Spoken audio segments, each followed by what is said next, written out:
So I just finished boiling this red stag skull, and I feel like it doesn't matter how often I boil a deer skull, I'm always impressed by the size of the nasal cavity. It's just a huge, deep cavity, and it reminds me of the fact that for deer, the primary way in which they sense the world, unlike humans, is through their smell, their sense of smell. So what I thought I would do is take a few minutes to talk about how smell works for deer in particular, and some steps that you can take to mitigate the risk of being caught out by deer through these senses. So let's talk about it now.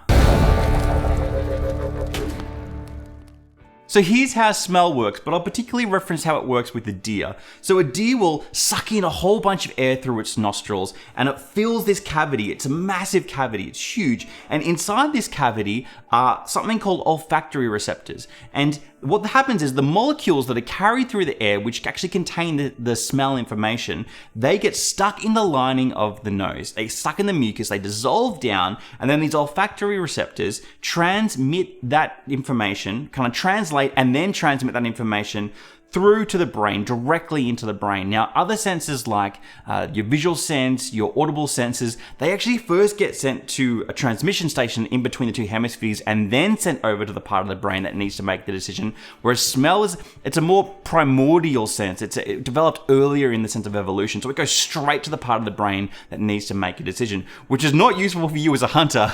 You kind of want as much latency and lag as possible so you can make a decision and get on top of a deer, but that's not how it works. Now, some of the unique things about deer is, first and foremost, that cavity is huge. It's absolutely massive. So the amount of volume of air that they can then process, they can suck in, the amount of molecules that they can embed into that lining is greater than most animals. So the sheer volume of data that they can kind of work with and translate is larger. But then also they have more receptors than not any other animal, but most animals. So for instance, humans, we have 5 million olfactory receptors. Dogs have 220 million, which we consider to have quite good smell. A deer has over 300 million. So the ability to suck in more air, process more information, and then send that information to the brain is just far superior to any other animal. So that's essentially how it works. So what we need to do is mitigate the risk of those molecules getting into the deer's nose so that it knows a human's there. So how do we do that? So there's a few different techniques that you can do to minimize the risk of being smelt by a deer. Now, some of it is kind of proactive information that you can use using your own sense of smell to identify a deer and essentially get the jump on them. And the other things involve essentially using the wind to your advantage. So the first tip is pretty simple.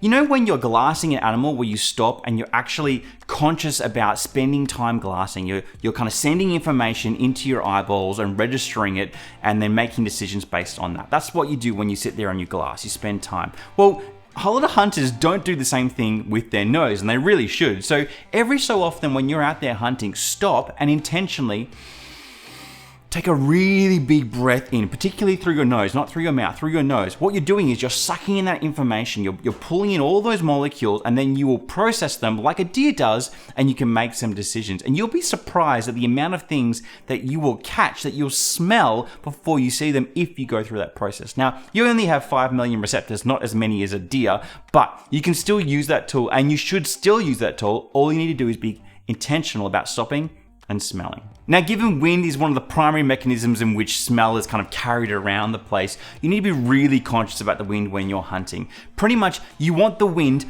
constantly in your face. That means the information is being pushed behind you. If you're walking forward, it doesn't really matter what's behind you. You've already covered that country. What you're looking for is what's in front of you. So it's really, really important when you're hunting, make sure the wind is always in your face. And feel it on your face. Be conscious of when the wind hits your face. Be looking at the foliage and seeing what it's doing, which direction it's moving. It's not worth hunting deer when the wind is at your back. It's just, honestly, the deer will scatter before you even see them or hear them or smell them. They'll just be gone. So first tip is always make sure the wind is in your face. So the second tip relates to the topography that you're moving through, because different geological features will have a different effect on how the wind works. So for instance, if you're on top of a mountain or on top of a spur, you're more exposed. So the wind can move past you in different directions and carry your scent in different places. However, if you dip into a valley or into a gully, well, you're protected then. The wind is kind of moving over you or above you. It will come down into the valley and swirl a little bit, but it's less likely that your scent will be carried. That's why deer for themselves sometimes like to move into gullies, because it's protected by the wind and their smell is not carried around as much. So you can apply the same technique. Obviously, you need to be careful about the orientation of a valley or a gully, because if the wind is moving in the same orientation as the gully, well, then it becomes a wind tunnel and then it works against you. But there's some things you need to consider. Now, before I go any further with these tips and tricks, I just wanted to make mention of the Australian Hunters Club as a community of hunters that I want to invite you to join. I mean, so much of this information sharing that comes from my heart comes from the fact that I'm involved in a community of hunters who all share those similar values. The Australian Hunters Club is not just a great way to become part of a community and find local hunters and learn and grow, but you can also go in the draw to win guided hunts every single month. You can win hunting products every single month. You can get your genuine reason. We have club events. You can host your own events. You can host your own hunts. You can go on hunts with other members. There's a whole bunch of cool things that you can do. I seriously encourage you, if you're not already a member of the club, to consider joining the Australian Hunters Club. It's the club that I'm involved in, that I run, that I love. I want to invite you to become part of that community too. AustralianHunters.com.au is where you can go to learn more or sign up. But anyway, let's get back to the tips. Now, a lot of hunters make the mistake of when it's a still day thinking that there's no wind at all. I guarantee you, even on what you think is a completely still day, the wind is still moving, it's still carrying your scent, and you still need to be mindful of it. And that's why it's important to use tools like windicators just to check where the wind is moving, because even a slow moving wind will still carry your scent. So even when you think it's still check and hunt with the wind. You also need to be conscious when you're out there hunting that the wind will change. There's no guarantee that if the wind is in your face in 1 minute, that it won't switch and change around and become at your back the next. Many hunts are ruined simply because the wind changes. The wind can also be swirly. That means that essentially it's moving in all sorts of different directions and it can't really decide where it wants to go. And these are almost the worst times to hunt because your scent is unpredictable, the animal's scent is unpredictable, and it's hard to kind of lock down on something. It's much better to know that the wind is moving in a consistent direction, and then you can make some consistent decisions about where you go and how you work with that wind to get your animal. So when it's swirly, it's not a great time to be out. Something else that hunters need to be considerate of is the fact that your smell will stick around. It doesn't just kind of waft off and reset after the sun sets every single day. It embeds into the environment and can stick around for days, maybe even longer. Often it takes a heavy rainfall to come through and wash clean the environment, which then washes away the molecules before your scent is actually taken out. So you need to be careful of the fact that if you move through a system, you move through an area, you can essentially ruin that system for yourself because the deer will still smell you days after you've been there. You can't just come back the next day and assume that it will be full of animals again. That's not really how it works. In fact, I've hunted in situations where I've walked down a fire track and then I've been sitting at that fire track the next day and seen an animal come across, hit the same area that I walked 3 days previous, immediately do a U-turn and run in the opposite direction because they catched my scent that was there 3 days ago. So you need to be conscious of the fact that when you walk through an area, you've kind of then screwed that area for a little bit. Yes, you can come back. Sometimes you get lucky, but just be conscious of the fact that every time you move through somewhere, you're depositing your scent through it. If you are planning on hunting a specific area, don't scout it the day before. You will ruin your chance of getting animals the next day. Make sure you scout it weeks in advance and then prepare yourself to go in there, and you might have a better chance of getting an animal.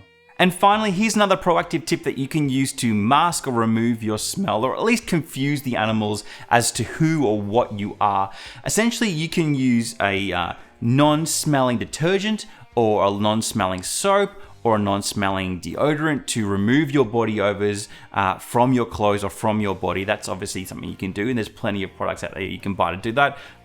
I've heard people talk about this with different measures of success. Personally, I don't do it. I just make sure that I'm clean as much as possible because really it's the wind that's going to be the major factor. You can't completely remove all of your scent. But what you can also do is mask it. I have heard of deer hunters that go out there and purchase deer urine, and they put small amounts of deer urine on their hunting clothes. Not enough that it completely stinks them out, but just enough that it masks the smell or confuses the smell of the person. I've even heard of people who buy hind or doe urine that's been in esterages. That means they're on heat, and applied that to their clothing to take and confuse an otherwise, cautious buck, an old buck or an old stag, into, beguiling them and tricking them into thinking and playing on their their sexual urges to get them closer and master your scent. So that's something else that you can do. So I hope that you found those tips useful and you can take them into the field and apply them. Hopefully have more success in your hunting, especially when it comes to deer.